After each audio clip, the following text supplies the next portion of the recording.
Good morning, good morning, good morning. This video, pansit canton muna tayo guys. Mahina ang panagat guys, wala pang sahod. So ito muna. So ayan.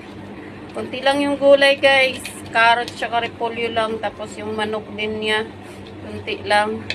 So nag-isa na ako dyan ng onions, garlic, tsaka may chili, pepper siya. Nilagyan ko ng konti.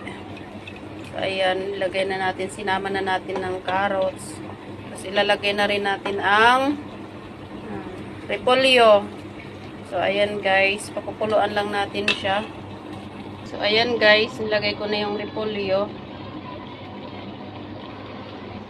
Lagay ko na yung repolyo at pakukuluan natin saglit. Ganyan ako magluto guys. Dapat seafoods yan na pansit canton. Kaso wala pang sahod guys eh. Tagtuyot pa. So ayan, repolyo. Mas maraming repolyo. Mas maraming gulay. Mas maraming repolyo kakain. Kaya si Jowa nito, paborito pa naman yung pansit.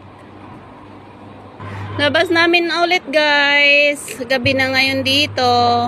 Walang day off for today si Inday. Naka-duty. So, ayan guys, yung labas namin. Makikisali rin ako. Hello, my God. Shout out sa lahat ng mga followers, ng mga friends and friends. Happy Friday everyone. Happy weekend. So, ayan, nagluluto si Inday ngayon. So, luluto rin ako ng chicken curry para sa weekly namin na ulam. Kasi naka-duty ako kanina, ngayon gabi na naman nagluto si Inday. Pansit canton muna guys, canton. Kasi palagi na lang noodles na pansit eh.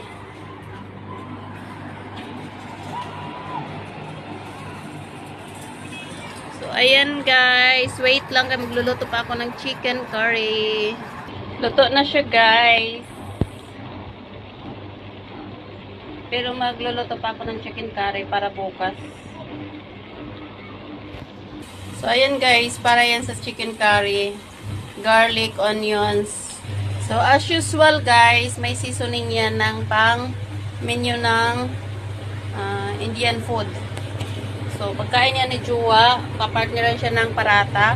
Tuwing umaga, yan ang pagkain niya. So, kailangan ko pagluto siya kasi nga pag umaga ayaw ko na nagluluto guys. So, dito sa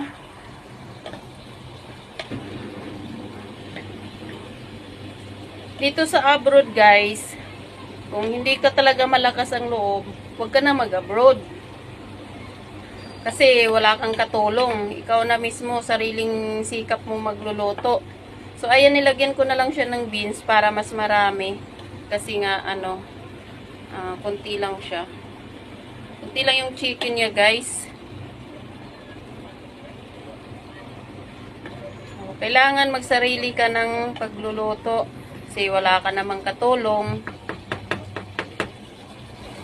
So, ayan, pakukuluan natin siya. I-steam natin siya ng maayos. Para mas masarap yung lasa niya pag pakukuluan ng masyado. At saka, thick na yung chicken niya, guys. So, pagpasensyahan nyo na, guys. Kasi, ito lang talaga ang pwede ko i-content. Magluluto ako. Kung hindi, nasa labas ako, guys. Galing kasi ako sa trabaho. Kaya, ayun. Wala namang tayong tagaluto. Wala tayong katulong. So, sariling sikap, guys. So, ayan. Guys. Mamaya pa yan maluluto. As usual, may may seasoning ng pang Indian food. So, pagkain kasi yan ni Jowa. So, kukuluan siya natin ng maayos para mag-thick na yung laman niya. Wala pang sahod guys, kaya kunti lang yan, no? So, guys, maraming salamat sa panunood. Sa susunod ulit na video. So, ayan, buhay OFW guys, kailangan kumayod para may pangkain sa susunod na araw. at mayroong kunting maipadala sa pamilya. So, ayan. Bye-bye for now. Bye-bye guys. See you my next video. Follow for more. Share and like, comments. Ayan. Subscribe nyo na rin guys. Kung nagustuhan nyo ang mga content ko guys, subscribe nyo na rin. So, ayan. Bye-bye.